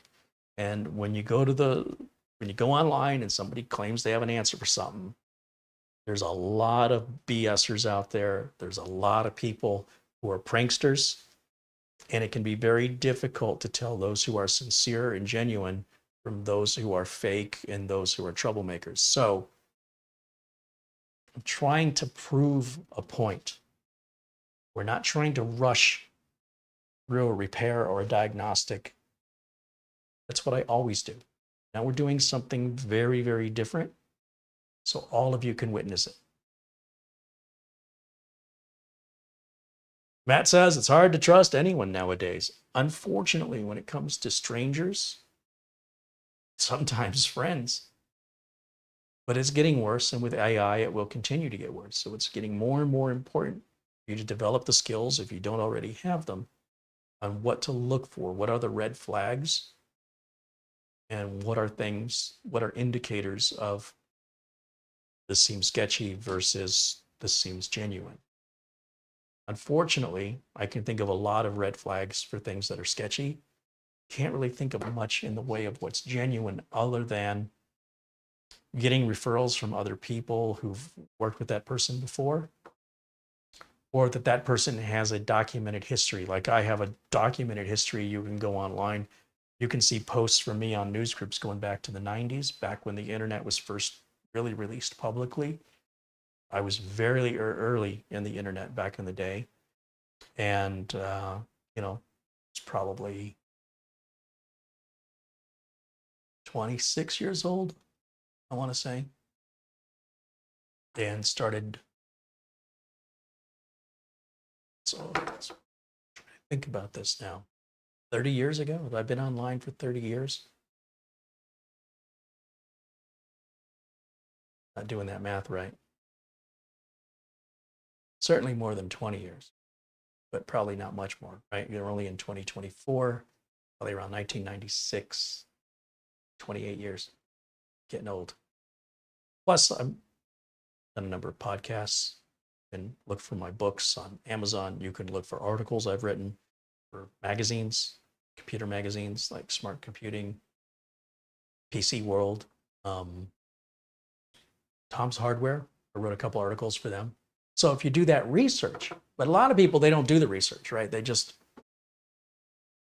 see an offer and click on it, they buy it. Then they have the bad experience. Then they look up, did anybody else have a bad experience? And then they say, I wish I would have looked this up. They do it backwards. But if it's a little amount of money, it's not a big deal. But if it's a lot of money, well, certainly you should do your research. Especially if someone's knocking on your door and offering to cut your trees down or something, and they don't have a license, so they're not bonded and insured, and they cut down the branch and it falls on your roof, and then they just drive off and got no recourse because they weren't licensed or insured. Anyway, just stuff like that, right? Somebody says, I can remodel your kitchen. I can do your landscaping for $12,000. Okay. And then they come and they clear out the yard. and then they never show up again after giving them the deposit money. Anyway, you got to do your research. Really, the best thing is referrals. All of my business, and I've learned the hard way, advertising is very expensive and very ineffective in my line of work. The best, most useful form of advertising I have is my customers telling their friends, hey, you need computer work, you need to call this guy. So what I would do is I would give computer presentations, before COVID. I would give computer presentations to large user groups that primarily exist in senior living centers here in Phoenix. And they're pretty massive, upwards of 100 people or more in each meeting. And I would do these presentations for free, and I would do just an open question and answer session. And I would leave my business cards at the end saying, look, I'm not here to sell you anything. These are my business cards. This is what I've done all my life. This is what I continue to do. If you or anybody you know needs help now or in the future, take a couple. Don't just take one business card. Take a couple. That way you can lose one. Give one to a friend. The computer club said, could we take a stack of these? Because sometimes members of the computer club come in with computer problems and we do our best to help them, but sometimes they have a problem that's beyond our ability. Can we refer them to you? Yes, please. So I got a lot of business. So even though I was doing the presentations for free, one, I enjoyed it. And two, it generated business indefinitely, right? Because even though there were people that needed service, maybe two people while I'm there, they're like, hey, I'm glad you're here. But usually people need service later on. And it's that later on when the phone rings and the person says, hi, I'm so-and-so. I saw you a few months ago when you were at the such and such senior center. And let me tell you about my computer problem. And I have generated more work that way. And then as far as my business clients go, what's great about businesses is they always work with other businesses. So once you get your foot in the door in one business, there's a very good chance that they're friends with the business owner of someone else they do business with, or they're friends with people in the same industrial center or business complex. So at one point, I had 4 customers that were all next door to each other. And it started with one, and that started with somebody. I was working at, well, let's just say I was working for the man, a regular full-time job as a PC technician. And one of the employees of the business I was working for said, hey, IT guy, I have a home computer problem. Can you help me with it? Sure, I can work after hours on weekends, make extra money. Well, that person said, my wife works for a man. After the job was done, he was impressed with it. He was impressed with the time it took me to do it, the amount I charged. He said, my wife works for a man. They need an IT guy. And it was just her and this guy running this business. Would you be interested in that? I said, well, maybe. Let me go talk to them. So got their contact information, went over, met with them and saw their little office and what their needs were. 15 years later, they're in an entirely customized building the guy built himself with 8 employees, a much bigger network, many more computers, all of which he bought from me, and put him on a monthly retainer to maintain everything, do backups and all that for 15 years. All that from that one person, that employee at that company I was working for, asking me if I could help them with their computer, how it led to that. And that business owner said, hey, there's a guy next door to us who's looking for a computer guy. Would you be interested? I'm like, yeah, let me go meet with him. Still have that customer today. And the guy next door to him, an accounting business, that's the one I tell most of my nightmare stories about. Again, another referral. That guy I worked on, he hemmed and hawed for 2 years before he hired me. And they loved me the first year, and then they despised me the second year. Like the whole thing went sour. I have no idea what happened. And in the company, the guy was, in his 70s. He wanted to retire. His kids didn't want to take over the business, so he sold the business. So in any event, sometimes you lose clients through events that, you've let a customer down in some way. In most cases, said you were going to do something you didn't do. That's going to upset a client. You got to meet your expectations that you set with the client before you start any work. You got to agree. This is what I'm going to do. This is when I'm going to do it. This is how much time it should take, and this is how much it should cost. You set that. And if you don't meet that, very reasonable for the customer to be upset. In my case, their service was so bad from their prior IT guy that they were accustomed to me, taking care of stuff. So they had some pretty major issues. But what they started to do is they started to nitpick. And they had little teeny tiny issues that would call me about and complain about. And I'd say, okay, I'll take care of that during regular maintenance. I'm not going to stop what I'm doing, drive halfway across town. And we didn't have remote access. Well, at the very beginning, I didn't have remote access, but in the second half, I did. But when initially I started, I didn't. And, it was big, major problems I had to resolve. And then we ended up having a meeting because I was getting upset and they were getting upset. We said, okay, let's sit down and talk about this. And I had a meeting with most of the employees and the owner, sat around a big table, conference room. And they're listing out their issues. And I said, do you remember last year when you loved me? And this year you've got a list of complaints. What changed? They said, it's your fault. It's my fault? I go, yeah, you lifted our expectations. You did this to yourself. You got us to expect more. Like, okay, but the issues you had a year ago, those were big, major issues. These issues you're talking about today, these aren't things that are interfering with production. These are just preferences. I have no issue handling them, but I'm not a full-time employee. I can't have any one customer monopolize my time. I've got to triage important calls first versus preferences. I'm more than happy to take care of your preference, but you're going to have to be patient. Well, no, when we call you, we expect you to be here. Maybe you should hire a full-time employee if that's what you're expecting. So you're saying we should hire a full-time employee? Okay, sure. It's not what I said.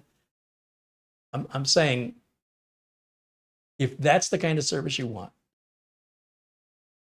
then a full-time employee is going to be making a lot more than you're paying me. I'm just part-time. So I had to break this all out. I can't live off of what you guys pay me. So I have multiple clients. This is no secret. And I have to triage my time. And so when I come over here to do the regular monthly maintenance, I also do the maintenance of the other two businesses that are in the same complex in order to efficiently make use of my time and make use of my profiting, right? So anyway, that's where most of my stories come from, is that business. And sometimes you can give a customer too good of service and then they think everything's an emergency. They no longer can discern what's important from what's not important. And that really broke my heart too, because I was expecting pats on the back, good job. And I got, slapped in the face and told, we're not happy. Mind blowing. But again, that would be more expected from perhaps and just a customer calling from an advertisement.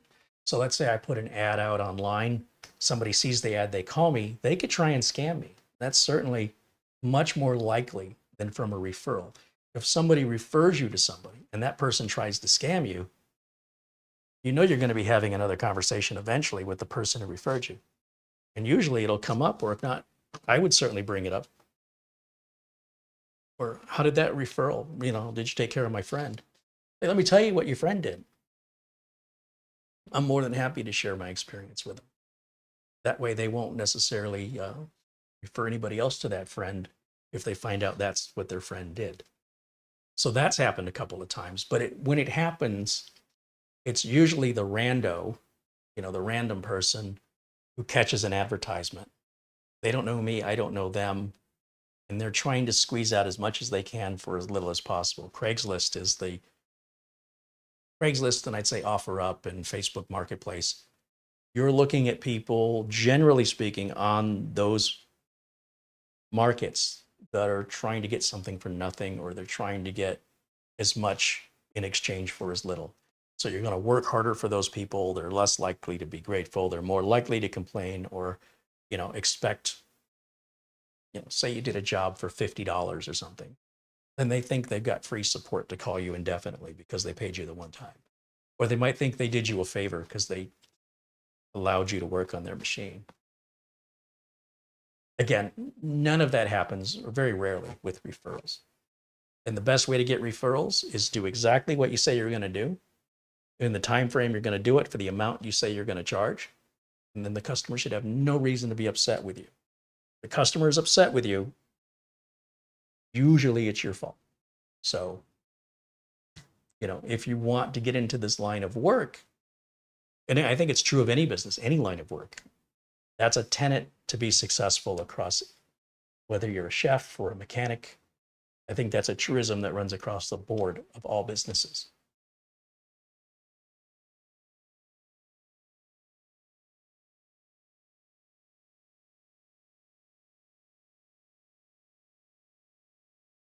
Matt Zoloff is taking off. Yeah, we're just about ready to wrap up today's broadcast. We're about 10 minutes shy of the 2-hour mark here. One more time, if you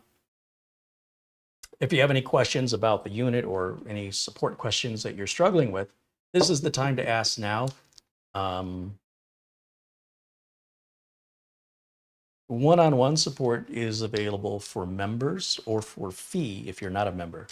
If you want free support, you've got to do that here in the live chat, where you have the benefit of the community to help you, and the community benefits from learning about the problem and solution. That's why it's free during the live videos. Again, members can reach out for no charge for personal support, one-on-one, and non-members, personal support's available for a fee. My preference is that we offer free support here in the chat, where the community gets to offer their suggestions. So it's not just me and my perspective, but we get other perspectives, and people get to benefit from the experience of ultimately, ideally, finding the solution. So knowing what the problem was, what the solution is, and everybody gains knowledge from it. Much more beneficial for everyone involved than doing it privately.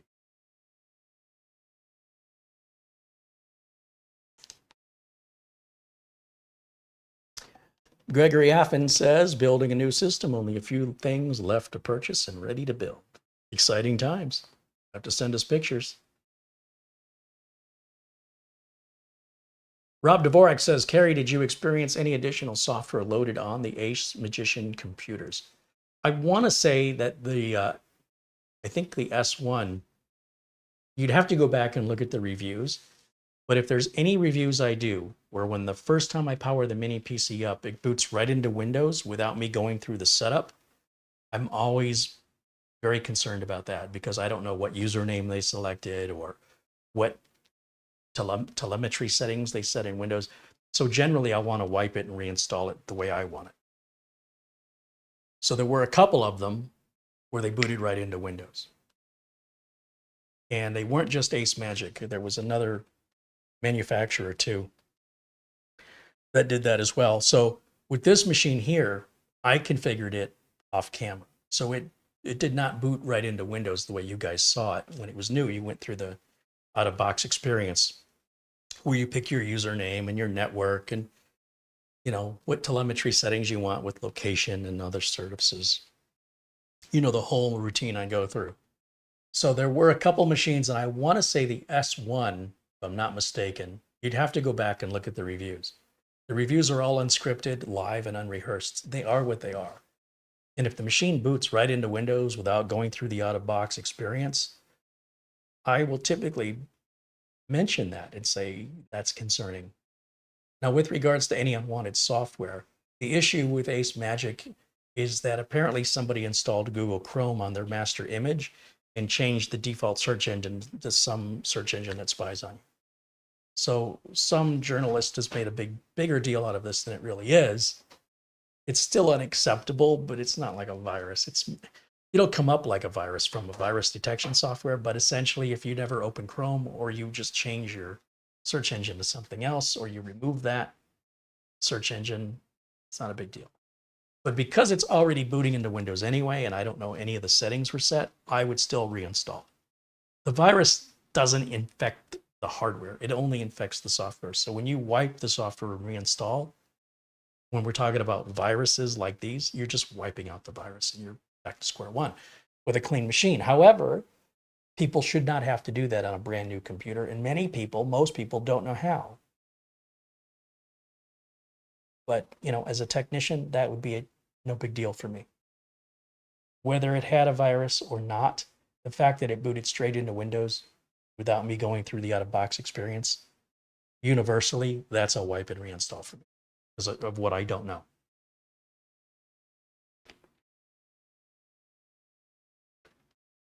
I also think the person who wrote the article was very accusational without giving any possibility for understanding that somebody made a mistake.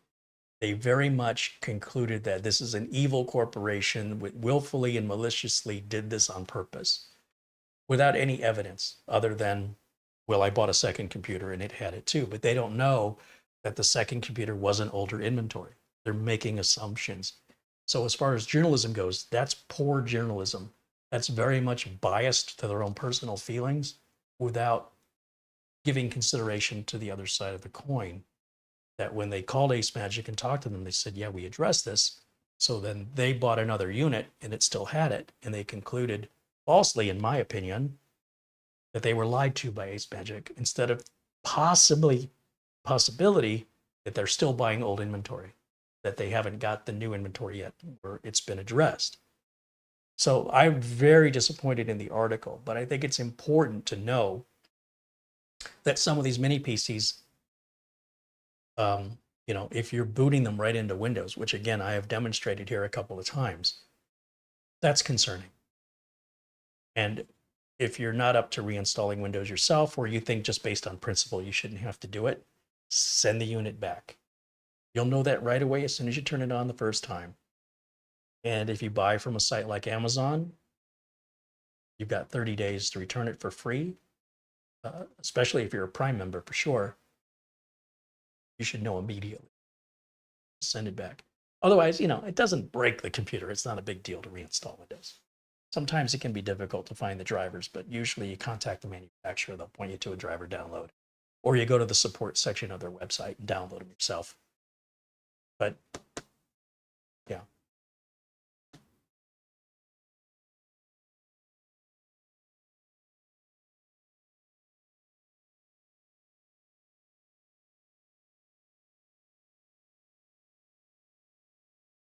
Ben Laird wants to know if it's worth building a PC when you can buy a plug-and-play gaming mini PC.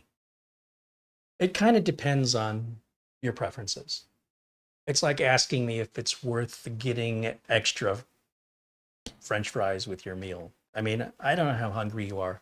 I don't know what your taste preferences are. I don't know.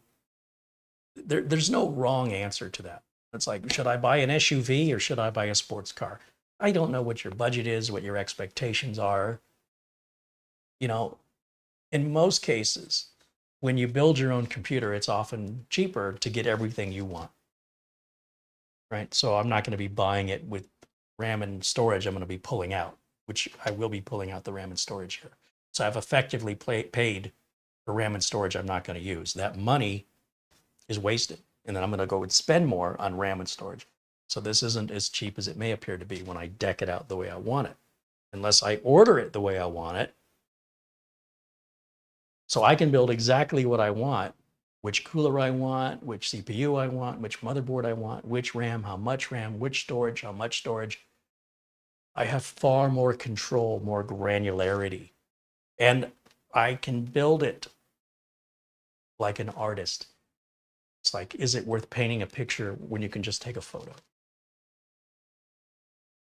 Is there a right answer to that? If you're a painter and you enjoy painting, who cares that you can just take a photo? Sure, it's easier, it's faster, but it's not painting. So should you just not paint anymore because there are cameras? So I think you might be missing the point, which is it's not about saving money. It's not about what's the cheapest thing I can do. The cheapest thing you can do is don't get involved. Don't buy a computer. if you want to get the best bang for the buck, are you getting the best bang for the buck if you're picking every component yourself? Or if you're buying something pre-built and then disassembling it and changing it out? Also, when something goes wrong with this, how am I going to get support for it? If something goes wrong with something I built, I guarantee you I can fix everything that can go wrong on this. So it's all up to your values and your preferences. There's no right or wrong answer there.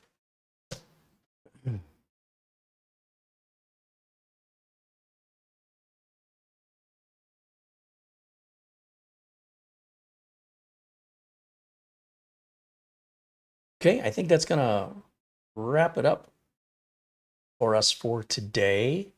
And then I will hand this off to Mara to put steam on it and she can play some games and we'll see if she stays enthusiastic or not. But I'll tell you what, just as it is, I really like it. And even though I don't need the 3080, it's kind of nice to know I've got it in case I should want to use it for any. But clearly, if you don't need the 3080, maybe take a look at the upcoming Cyberpunk PC we have coming up that I gave you a sneak peek at earlier in this video, because it's less than half the price and we use onboard video. And it's a pretty fast processor and a very distinct looking PC, about half as tall. So well, a lot of this is really about the aesthetic of it. For me personally, I really like the way it looks. I also like how quiet it is, and I love how easy it is to access the RAM and storage. So a lot of good check marks for me. If it should fail for some reason and I need support, I'm not going to be a happy camper. On the other hand, most warranties are only a year on most of these computers anyway. So you're more or less going to be in the same boat after a year with anything you buy. But that being said, life is life. It's messy, it's chaotic. Some experiences are great, some experiences not so great. Sometimes we make mistakes. Maybe I accidentally spill a drink in it or drop it or kick it, and I've broken it myself through nobody's fault but my own. It's life. It's no different than you're walking outside and you didn't see a step and you trip and you fall and you break your arm. You never know. That's the risk you take when you take a walk, right? So the best we can do is risk management. You decide what it is you want to do, what the risks are versus what the benefits are, and you decide if you're willing to take that chance. So we take risks every day with what we do. How long is my refrigerator going to last? I don't know. My dishwasher. Well, my plumbing. When is it going to plug up? I don't know. Sometimes we have no idea what's happening until it stops working, and then we have to deal with it. So if you're not willing to risk, like in this case, I'm risking $1,400 if this thing were a dog, the benefit is I get to make a video out of it one way or the other. Now, this video is never going to earn me back $1,400, but it's content, it's investment into the channel, and it's coming from your support. And I'm hoping that this is what you want to see me do with the money, is continue to buy unique hardware, ideally hardware you're not seeing very often anyplace else. And even if it is seen somewhere else, that you're getting my unique take on it. So I hope that has some value to you. Thank you, Peter, with a €1 contribution. I'll shout out one more time a thank you to all the super chats today.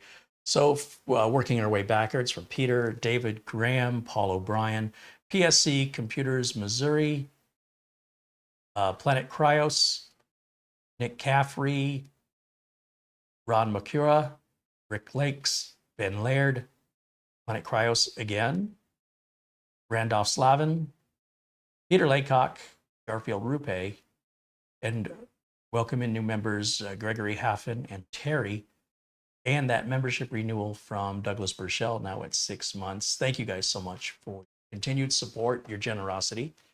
Kicking off 2024 with a bang, lots more reviews coming up. I've got a couple of mini Forum machines to show you. I've got that Cyberpunk machine to show you.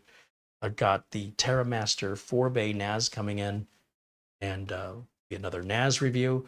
I'll be handing that off to Mitch, our good friend Mitch Morrison, for long-term review. And he's an average user. He's not a computer technician. And I'm very, very interested, sincerely, in his perspective over the interface and the way to install it the way he wants it, compared to the one and only thing he's ever used, which is Synology.